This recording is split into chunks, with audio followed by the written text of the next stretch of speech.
Hi everyone, for tonight's Nightcap and review, I'm having a water and I'll be reviewing 4 Weekends and a Funeral by Ellie Palmer. This is a book I received as an art from NetGalley, but of course I'm going to give my honest opinion. These are the tropes.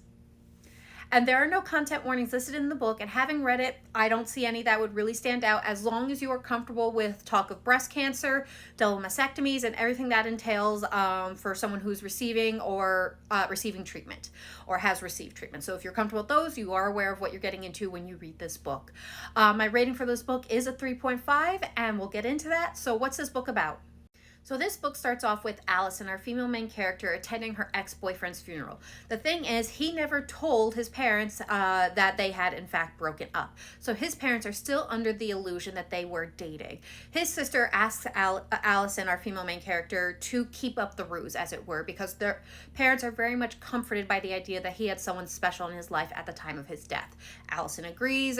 She sees no harm in it, just to give these two parents some measure of comfort.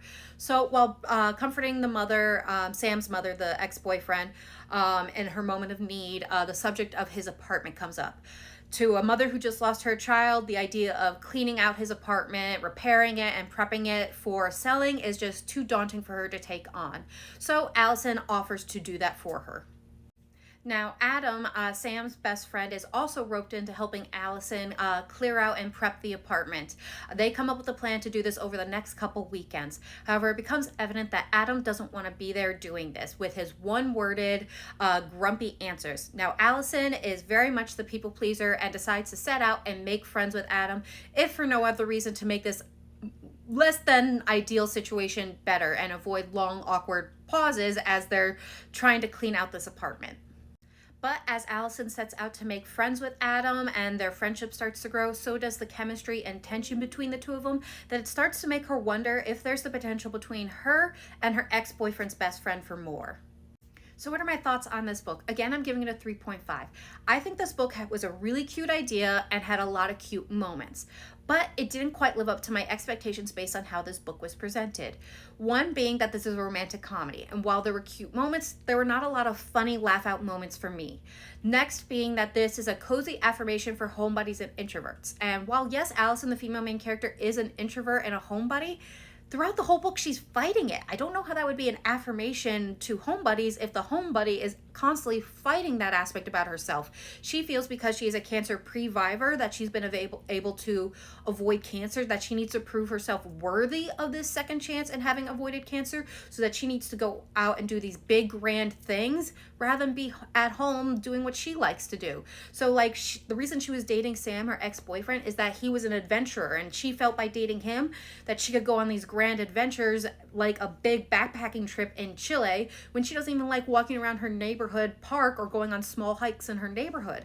So after a while, it just actually kind of got annoying, because as much as her friends were telling her, no, it's okay to stay home and be yourself, she was fighting that and saying, no, I can't be that. I need to be more. So I don't see how that would be a cozy affirmation of being a homebody. And it did, in fact, after a while, get a little annoying. Now, I don't know if that's like some kind of trauma response to previvors. If it is, I do apologize for not understanding that aspect. But having read the book, I just wanted to scream at her, you're okay to be you.